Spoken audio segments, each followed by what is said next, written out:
Efecto coronavirus, cómo sobrellevar la economía de un país en cuarentena, cómo va a impactar este parate en la actividad económica y cómo va a impactar la situación mundial en la economía argentina. Vamos a hablar de eso, pero no lo vamos a hacer solos. Le vamos a dar la bienvenida a un especialista. Saludamos a Ana Catelén, economista argentina en España. Buenos días, Ana, ¿cómo le va? Buenos días, ¿cómo están? ¿Qué tal, Ana? ¿Cómo te va? Muchas gracias por atender a Telediario Federal. Bueno, primero y aprovechando, ¿no?, la situación que estás allí, después nos vamos a meter en el tema específicamente económico, pero España ha tenido números que han escalado muchísimo en las últimas horas, allí con una Italia muy cercana. ¿Cómo se está viviendo y cómo se van teniendo esos números hoy por hoy allí en España? Sí, como ustedes decían, España ya pasó a ser el segundo país del mundo con más víctimas mortales por el coronavirus. Solo queda detrás de Italia, con 3.434 muertos. La verdad que acá se vive de una forma que yo creo que la gente no puede creer lo que pasa. Todavía hay, creo, bastante enojo en la sociedad con lo abrupto que fueron las medidas, porque agarró el gobierno de una forma bastante imprevista. Recuerden que acá pasamos de la movilización multitudinaria del 8M a que al día siguiente se decretara que se iban a suspender todas las actividades académicas, que a los 2 días se declaró la alerta, o sea que se abordó tarde la crisis y bueno, hoy se están pagando las consecuencias. En solo España ya en las últimas 24 horas ha sumado 738 nuevas víctimas, que es un 27% más que el día anterior. Así que estamos lejos acá de tener la situación bajo control. El sistema de salud está totalmente desbordado. La mayor parte de las personas que piden la prueba no la reciben. De hecho, lo que termina pasando es que se atiende a las personas que ya están en una situación crítica, que son las que llegan a los hospitales. La verdad que es una situación de desborde, de mucho miedo y bueno, como en todos lados también, de mucha incertidumbre. Bueno, quiero consultarle a Ana, no salir de este tema. ¿Cómo es la situación para un argentino en España? ¿Cómo accede al sistema de salud en caso de necesitarlo?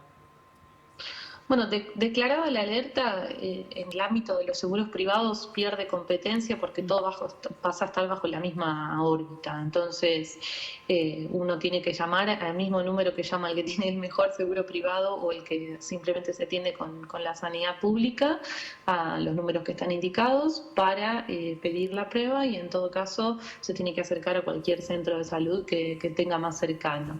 Para quienes no somos de acá, no es tan diferente, digamos, a lo que hoy por hoy está pasando en la Argentina y cómo nos tenemos que comportar. Yo particularmente al principio de esta crisis me enfermé, me engripé, pedí las pruebas.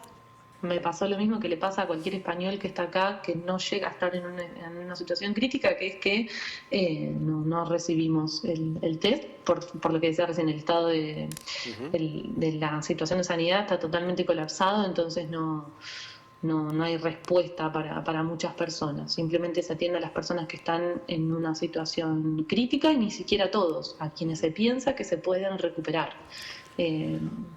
Por el desborde que existe hoy. No hay muchas más respuestas ni soluciones que eso, y de hecho no se sabe, como en muchas otras partes del mundo, hasta cuándo va a durar esto, que es el gran problema también de la situación. ¿Hace cuánto que estás encerrada, que estás en cuarentena? ¿Podés salir un poco, Ana, a hacer las compras? ¿Hay alguien que las hace? ¿Cómo se organizan en esa vida cotidiana allí? Estamos en cuarentena, en cuarentena obligatoria, hace 12 días. Incluso, bueno, antes, como pasó en la Argentina también, se nos sugirió que nos quedáramos en nuestras casas. Muchos estamos en cuarentena desde unos días antes. No está permitido salir a hacer cualquier actividad que no sea ir a un supermercado o ir a una farmacia a hacer alguna compra particular, y hay mucho mecanismo de control.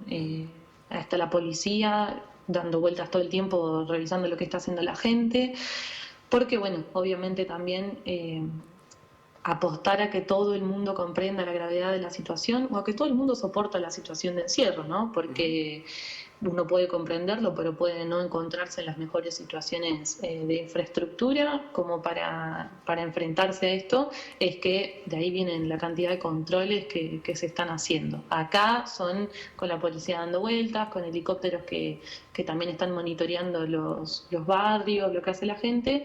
Sabemos que en otras partes del mundo se hacen con otros medios tecnológicos, posiblemente con mayor eficacia, pero bueno, acá es de esa manera, y si uno sale a la calle se encuentra con el Estado revisando que la gente esté cumpliendo la cuarentena y cobrando multas también muy caras a quienes están violando la cuarentena. Ana, ¿y pueden encontrar bien los productos necesarios, alimentos, los productos de higiene? ¿Qué pasa con los precios en los supermercados? No se encuentran todos los productos, hay desabastecimiento de muchos productos y también el Estado ha tenido que implementar medidas, como ahora se está haciendo en Argentina, para revisar que no aumenten, que no se remarquen precios.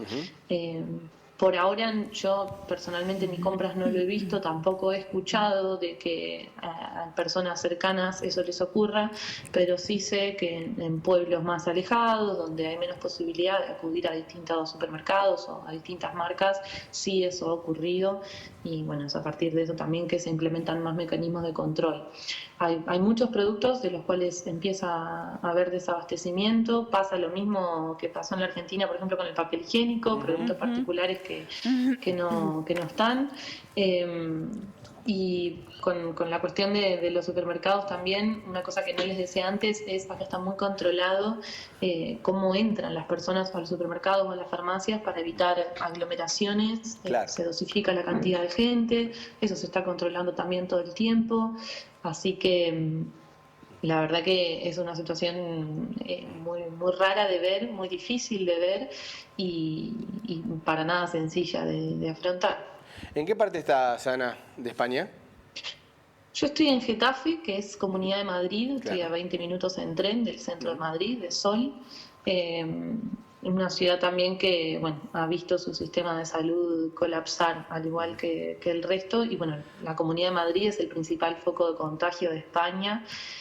Hoy mismo se siguen preguntando si se va a cerrar la comunidad para que no pueda salir más gente, sobre todo para proteger al resto del país del foco de contagio enorme que es esta zona. Todavía no se ha tomado la decisión, aunque, bueno, obviamente esto está en debate a nivel global. Si la respuesta es cerrar en otros lugares para no recibir a la gente que viene de España, o cerrar los focos de contagio en una actitud responsable de evitar que se propague el virus hacia las zonas que por uno u otro motivo han permanecido más protegidas. Ana, ¿hasta cuándo se puede aguantar, y ya metiéndonos en el tema estrictamente económico, hasta cuándo puede aguantar una economía en esta situación, con las medidas que se están tomando, el gobierno intentando alivianar a aquellos que tienen el mayor impacto, al menos en los primeros días aquí en nuestro país? Bueno, esa es la pregunta, en realidad. Es la pregunta y es la que entiendo que todavía no hay información certera para darle una respuesta. Creo que la mayor parte de los gobiernos hoy están decidiendo con información incompleta, con muchísima incertidumbre, y quiero creer que no lo hacen a partir de los incentivos incorrectos, pero todos sabemos que hay presiones del orden de lo social, que vienen del miedo, que vienen del terror que generan este tipo de situaciones y que puede llevar a que muchas veces no se tomen las decisiones correctas. La realidad, y tal vez lo que voy a decir ahora es una opinión poco popular, quiero ser lo más responsable con cómo se plantea esto, pero que enfrentarse a esta situación implica resolver un problema de optimización, que quiere decir que lo que hay que hacer es buscar minimizar las pérdidas. Y las pérdidas no solo en lo económico, me refiero en lo económico y en lo social. Entonces tenemos que ver cómo hacemos para cuidar que no tanta gente se contagie del virus, para no colapsar los sistemas de salud y darle la atención pertinente a quien corresponda, pero también evitar que las economías caigan en caída libre, porque cuando las economías les va mal, a las personas les va mal. Y si no se ven afectadas por el coronavirus, se verán afectadas porque otro día acuden a una salita de salud y no tienen el implemento que se necesita, porque el Estado no llegó a comprarlo, porque viene de una situación de recesión, de precarización, de ajustarse y de achicarse. Entonces, hay que resolver este problema de optimización con muchísima información incompleta. Entonces, es muy difícil realmente poder tener una certeza. Creo que sirve de alguna manera ver la experiencia de China, aunque obviamente los mecanismos que China tiene para controlar una pandemia como la del coronavirus es muy diferente a la que tienen otros tipos de estados.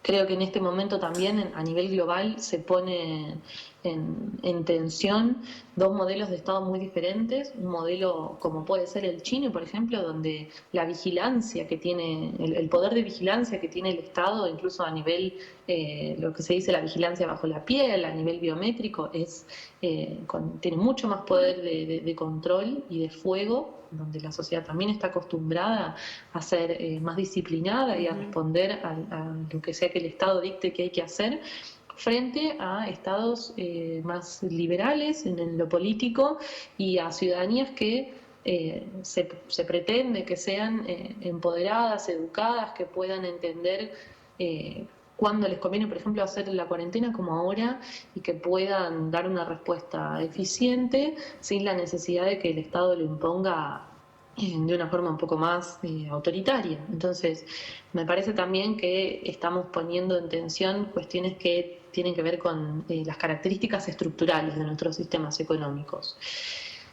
Saber hasta cuándo esto va a seguir y hasta dónde hay que seguir con la cuarentena es realmente muy difícil. En las provincias chinas donde comenzó la pandemia tuvieron más de 60 días de cuarentena y lo que digo, tienen otros mecanismos también para hacerlas cumplir y para controlar. No nos olvidemos, para controlar el nivel de infectados. No nos olvidemos de que, como está pasando en la Argentina, pasa acá también en España.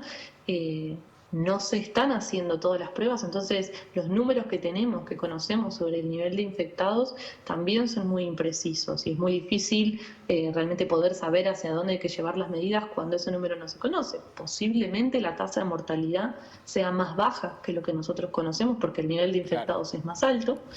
Ahora, eso no significa nada si el sistema de salud no puede absorber la cantidad de infectados críticos que tenga que absorber. Entonces, insisto, estamos frente a un problema que hay que resolver de optimización, de cómo atacamos el virus, cómo le damos la respuesta que hay que darle a las personas que estén enfermas, que necesiten atención, pero cómo hacemos para que las economías, sobre todo la Argentina, que viene de una situación previa a esto que ya era muy crítica, sin hacerle demasiado daño a la economía de forma tal que termine siendo mayor el costo que la respuesta que se dé al virus. Ana, bueno, venimos justamente de un 2019 profundamente recesivo. El objetivo era hacer que la economía despegue y nos encontramos en el marco de esta pandemia. ¿Cómo se sale adelante? ¿Cómo se vuelve a fogonear la economía después de una caída en la actividad económica y una situación tan excepcional como es la pandemia de coronavirus?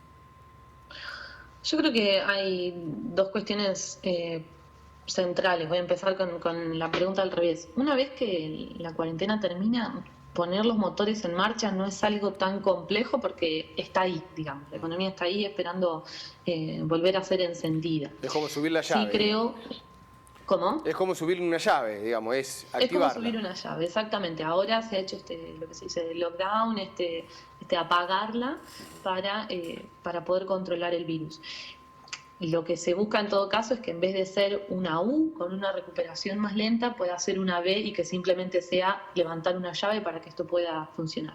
Mientras tanto, creo que lo importante es tomar medidas como las que estamos escuchando, que se están tomando en Argentina, en España, en Europa, con todos los problemas que también estas medidas implican, para evitar que la caída sea tan fuerte, o sea, para que no pasemos de un escenario que preveía una recesión a una depresión total. Hay que controlar, digamos, los canales por los cuales esta crisis se expande.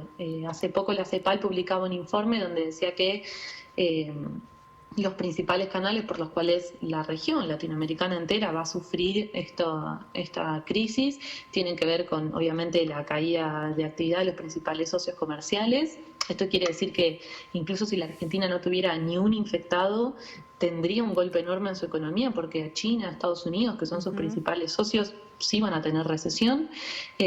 La caída en la demanda de los servicios del turismo, esto en nuestra región golpea principalmente al Caribe. La interrupción de las cadenas globales de valor, que ahí hay una cuestión para tener en cuenta, que es muy importante. Cada país está en una fase distinta del virus. Argentina tiene un margen de maniobra en lo que respecta al tiempo mayor que donde estoy yo ahora en este momento. China ya está en una fase mucho más avanzada.